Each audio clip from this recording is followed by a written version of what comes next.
que cela manque.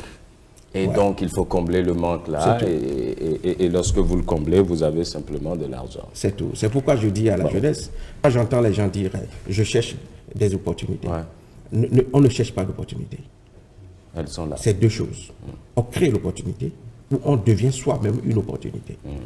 Quand vous vous formez à devenir une opportunité, tout colle à votre profil. Tout, et absolument tout, colle à votre profil. Mais pour ça, il faut des secrets. Pour devenir une opportunité, il y a des secrets de développement personnel que nous partageons avec les jeunes ou avec ceux qui veulent créer une entreprise. C'est de devenir un objet d'attraction. Mais comment devenir un objet d'attraction? C'est qu'il faut travailler à devenir un aimant. Un aimant attire les choses. Mais comment devenir un aimant? C'est un travail permanent qu'il faut faire sur soi.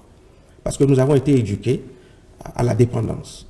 Maintenant, il faut se rééduquer, il faut reformater le cerveau pour devenir indépendant. Mais ça, c'est tout un processus de développement personnel que nous donnons à nos étudiants ou à nos apprenants. Eh bien, au-delà du processus, quand je démarre une activité, quand je veux créer mon activité et que du coup je remarque que ça ne va pas marcher ou que ça ne marche pas, qu'est-ce que je fais? Il faut tricher. D'accord. Comment? J'ai l'habitude de dire, quand tu veux être riche, il faut fréquenter les riches. Quand tu veux voir une entreprise prospérer, triche les entreprises qui prospèrent. Une chose est certaine, la réussite est un processus d'échec. La réussite est un processus cumulatif d'échec. Lorsque, par exemple, vous échouez une fois, une deuxième fois, et que vous vous découragez, vous laissez tomber. La chance, pour quelqu'un d'autre, c'est que vous avez laissé tomber. Et lui reprend. Lui, il prend. C'est ça. Donc, l'échec, même si l'entreprise a l'air de ne pas marcher, c'est une expérience pour vous. C'est votre histoire que vous êtes en train d'écrire comme ça. Et vous allez témoigner de ça plus tard. Au début, c'était pas facile, j'ai fait ci, j'ai fait ça. Voilà ce que j'ai envie de partager. Oui. Alors, elle avait posé une question sur les compétences, surtout les compétences humaines. Comment est-ce que je les trouve, ces compétences-là?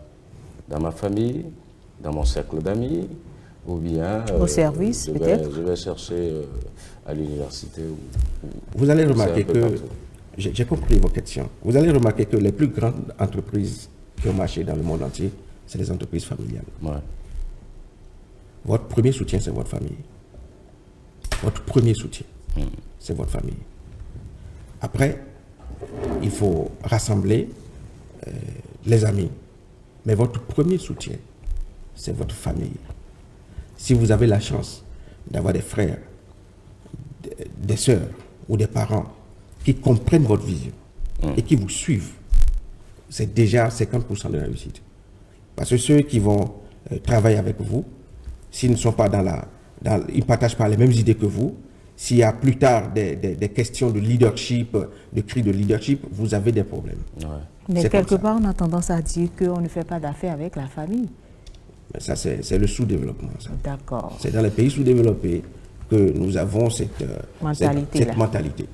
L'entreprise familiale, quand vous êtes sérieux, quand vous avez des objectifs réels, vous allez avec la famille. Ça devrait marcher. Vous confiez des responsabilités à des gens de votre famille et ils sont salariés. C'est tout, ils sont salariés. Est-ce qu'on ne va pas craindre peut-être une négligence et tout? Peut-être que la personne se dira, voilà, c'est mon frère qui est patron, je peux me permettre de faire ce que je veux. Oui, ça peut arriver. C'est très important ce que vous soulevez et c'est ce qu'il faut éviter. Le doute. Le doute est un facteur qui inhibe l'action. Ce n'est pas parce que tu penses qu'il ne va pas le faire que tu ne vas pas faire toi ton action. S'il ne fait pas ce que tu lui demandes de faire, tu l'évites. Mais il ne faut pas que le doute, qui est l'ennemi de la foi, parce que tout entrepreneur est sérieusement un homme de foi. Je ne parle pas de religion, là je parle de croyance. Bien sûr, je parle de croyance. Tout entrepreneur qui commence une entreprise, c'est parce qu'il sait que ça va réussir. C'est déjà la foi. La foi, maintenant, s'explique comme l'adhésion entre ce que l'on espère et ce que l'on voit venir. Ce que l'on voit venir. Pendant même que la chose n'est pas encore là, vous en jouissez. Et ça, c'est de la folie de la réussite. Mais en même temps, à quoi il faudra faire attention aussi, c'est qu'il faut pouvoir être ferme lorsque cela s'impose, même quand vous travaillez avec des membres de votre famille. Il faut une certaine rigueur qui doit demeurer une charpente de toute l'activité aussi. Bien sûr. En spiritualité, comme en toute autre chose, l'ordre est la première loi de l'univers. Si les choses ne se font pas dans l'ordre, ça ne peut pas marcher. Ouais. Il faut de l'ordre. L'ordre, c'est quoi? On me confie une tâche, je la fais. Ou bien je confie une tâche à quelqu'un, il ne la fait pas, je lui tape dessus, une ou deux fois, s'il ne respecte pas, je l'écarte. Voilà.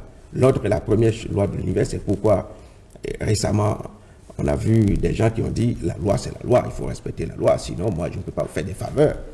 On a vu ça récemment, il y a 2 ou 3 jours. D'accord.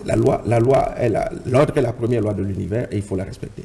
Même si c'est dur, des fois, c'est souvent compliqué à respecter. C'est la loi. Ah ouais. Durales, sed lex. Allez, merci beaucoup Eric. J'espère que vous resterez un peu plus longtemps. Vous passerez quelques jours encore? Oui, j'ai encore 3 semaines à faire. Encore, bon, d'accord. C'est sûr qu'on va se revoir sur le plateau de 5 sur 7 matin. C'est toujours un plaisir. Avec plaisir. Eric, merci beaucoup d'être venu par ici. C'est plutôt moi, je vous en prie. Merci beaucoup. À tantôt. Allez, on vous amène.